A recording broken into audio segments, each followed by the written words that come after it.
ఆంధ్రప్రదేశ్లో మే 13 జరిగినటువంటి ఎన్నికలకు గాను ఏప్రిల్ 4వ తేదీన ఎన్నికల కౌంటింగ్ మొదలవబోతుంది. అయితే ఈ కౌంటింగ్ మీద ప్రజల్లో అనేకమైనటువంటి అనుమానాలు ఉన్నాయి. అసలు ఈ కౌంటింగ్ ఎలా చేస్తారు? ఏ విధమైనటువంటి నిబంధనల ప్రకారం ఈ కౌంటింగ్ చేస్తారు? అంతేకాకుండా కౌంటింగ్ చేసే టైంలో ఏమైనా అవకతవకలు జరుగుతాయి అనేటువంటి అనుమానాలు చాలానే నివృత్తమవుతున్నాయి. అసలు కౌంటింగ్ ఎలా చేస్తారు? ఎన్ని రౌండ్లలో ఈ కౌంటింగ్ చేస్తారు? ఎంత సమయం పడుతుంది అనేటువంటి విషయాల్ని ఈరోజు నేను మీకు చెప్పేటువంటి ప్రయత్నం చేస్తా. సో ఈ కౌంటింగ్ ప్రక్రియలో కౌంటింగ్ చేసేటువంటి అధికారులతో పాటు ఏజెంట్స్ ఉంటారు కదా, అంటే పార్టీలకు సంబంధించినటువంటి ఏజెంట్స్ కూడా రూల్స్ అనేవి పాటించాల్సి ఉంటుంది. ప్రస్తుతానికి ఆంధ్రప్రదేశ్లో 350 కౌంటింగ్ కేంద్రాలని పెట్టడం జరిగింది ఈ 2024 ఎన్నికలకి గాను. ఈ కౌంటింగ్ సమయంలో మనకి ఎన్నికల్లో ఎలాంటి సెక్యూరిటీ స్ట్రిక్ట్ రూల్స్ పాటించారో కౌంటింగ్ లో కూడా ఇంతకు మించినటువంటి రూల్స్, తర్వాత సెక్యూరిటీ కూడా అలాగే ఉంటుంది.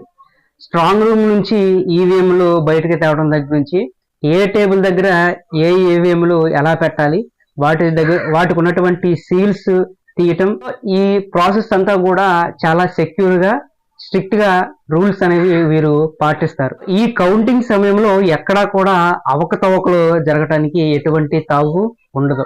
ఎన్నికల కమిషన్ కూడా దానికి సంబంధించినటువంటి అన్ని చర్యలు తీసుకుంది.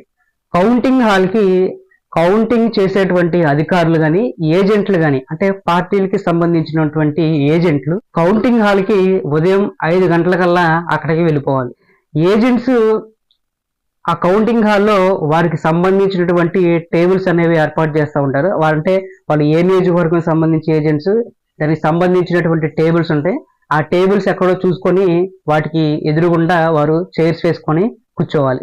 తర్వాత ఆ ప్రాసెస్ సీల్స్ సంబంధించి, తర్వాత ఇతరత్ర పేపర్ వర్క్ సంబంధించినటువంటి ప్రాసెస్ అనేది స్టార్ట్ అవుతుంది. సో చుట్టూతా ఒక ఫెన్స్ ఉంటుంది. ఈ ఫెన్స్ లోపల ఎవరైతే కౌంటింగ్ చేసేటువంటి అధికారులు ఉన్నారో వారు ఉంటారు. ఫెన్స్ బయట పార్టీలకు సంబంధించినటువంటి ఏజెంట్స్ ఉంటారు. అంటే ఏ నియోజకవర్గానికి సంబంధించి ఆ నియోజకవర్గానికి సపరేట్ గా టేబుల్స్ అనేవి ఏర్పాటు చేస్తారు. ఆ టేబుల్స్ ఫెన్స్ బయట ఏజెంట్స్ ఉంటారు. ఫెన్స్ లోపల ఈవీఎం ని లెక్కించేటువంటి అధికారులు ఉంటారు. తర్వాత వీరు తప్ప ఆ సరౌండింగ్ లో వేరే వ్యక్తి, అంటే కౌంటింగ్ అధికారులు కానీ, తర్వాత కౌంటింగ్ ఏజెంట్లు, తర్వాత సెక్యూరిటీ సిబ్బంది తప్ప వేరే ఎవరో ఉండరో అక్కడ ఉంచనివ్వరు. ఫస్ట్ గా పోస్టల్ బ్యాలెట్స్ ని లెక్కిస్తారు. సో ఇందులో ముందుగా ఈపీబీబీఎస్ అనే పోస్టల్ బ్యాలెట్స్ ఉంటాయి. అంటే ఇవి ప్రత్యేకించి మిలిటరీ, పారామిలిటరీ బలగాలకి ఈ పోస్టల్ బ్యాలెట్స్ అనేది ఇస్తూ ఉంటారు. ఈ బ్యాలెట్స్ ని ముందుగా లెక్కిస్తారు. ఒకవేళ ఇవి లేకపోతే రెగ్యులర్ పోస్టల్ బ్యాలెట్స్ ని లెక్కించడం ప్రారంభిస్తారు. సో రెగ్యులర్ పోస్టల్ బ్యాలెట్ లెక్కింపు వచ్చేసరికి ప్రీ కౌంటింగ్ ప్రక్రియ స్టార్ట్ అవుతుంది. ఈ ప్రీ కౌంటింగ్ లో ఏంటంటే నియోజకవర్గాల్లో ఎన్ని బ్యాలెట్స్ వచ్చినాయో ఆ నియోజకవర్గాలకి సంబంధించి ఒక్కొక్క నియోజకవర్గానికి 10 నుంచి 14 టేబుల్స్ అనేవి వేస్తారనమాట. ఈ 14 టేబుల్స్ కూడా ఆ నియోజకవర్గానికి సంబంధించి ఎన్నైతే వచ్చినాయో వాటన్నిటిని సమానం చేసి ఒక్కొక్క టేబుల్ కి అవి ఈ పోస్టల్ బ్యాలెట్ అనేవి ఇస్తారు. సో దీని తర్వాత వెరిఫికేషన్ ప్రాసెస్ అని ఇలాగా 3 రకాల స్టేజెస్ లో వెళ్ళిన తర్వాత అప్పుడు పోస్టల్ బ్యాలెట్స్ ని లెక్కించడం మొదలు పెడతారనమాట. ఎలక్షన్ కమిషన్ చెప్పిన దాని ప్రకారం ఉదయం 8:30 కల్లా ఈ పోస్టల్ బ్యాలెట్స్ కౌంటింగ్ ప్రక్రియని పూర్తి చేయాలని చెప్పి ఎలక్షన్ కమిషన్ చెప్పడం జరిగింది. ఈ పోస్టల్ బ్యాలెట్స్ లెక్కించడం పూర్తయిన తర్వాత వచ్చిన రిజల్ట్స్ ని అక్కడ ఉన్నటువంటి ఏజెంట్స్ కి చూపిస్తారు. ఇదిగో పోస్టల్ బ్యాలెట్స్ లెక్కించడం అయిపోయింది, దీనికి వచ్చినటువంటి రిజల్ట్స్ ఇవన్నీ చూపించిన తర్వాత అక్కడ ఉన్నటువంటి మైక్రో అబ్జర్వర్స్, తర్వాత అక్కడ ఉన్నటువంటి రిటర్నింగ్ ఆఫీసర్ చెప్పిన తర్వాత వీటిని అప్పటికప్పుడే పోస్టల్ బ్యాలెట్స్ యొక్క రిజల్ట్స్ ని అనౌన్స్ చేస్తారన్నమాట. అంటే ఈ నియోజకవర్గానికి ఇన్ని పోస్టల్ బ్యాలెట్స్ వచ్చినాయి అని చెప్పి అప్పటికప్పుడే అనౌన్స్ చేయడం జరుగుతుంది.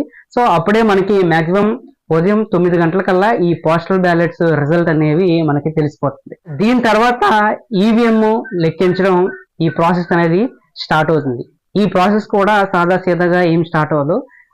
దీనికి ఉన్నటువంటి సీల్స్ అన్ని సరిగ్గా ఉన్నాయా లేదా, ఆ తర్వాత ట్యాగ్స్ సరిగ్గా ఉన్నాయా లేదా, ఈ ప్రాసెస్ అంతా కూడా కరెక్ట్ గా ఉందా లేదా చూసుకున్న తర్వాతే అంతా ఓకే అయిన తర్వాత అంతా బాగుందని ఏజెంట్స్ వీళ్ళందరూ కూడా ఓకే అనుకున్న తర్వాత ఇప్పుడు ఈ ఈవీఎంస్ అనేవి ఆ టేబుల్స్ దగ్గరికి వెళ్తాయి అన్నమాట. సో మనం ఇందాకే చెప్పుకున్నాం కదా, ఒక్కొక్క నియోజకవర్గానికి 10 నుంచి 14 టేబుల్స్ అనేది వేస్తారు అక్కడ ఉన్నటువంటి ఓటింగ్ పర్సంటేజ్ ని బట్టి. తర్వాత ఫస్ట్ రిజల్ట్ అనే బటన్ ని క్లిక్ చేస్తారు. ఈ రిజల్ట్ బటన్ నొక్కంగానే అసలు ఆ బూత్ లో ఎన్ని ఓట్లు పడ్డాయి అనేది ఆ రిజల్ట్ లో వస్తాయి. ఒకవేళ ఆ బూత్ లో 1000 ఓట్లు పడ్డాయి అనుకోండి, సో 1000 ఓట్లు అని వస్తాయి.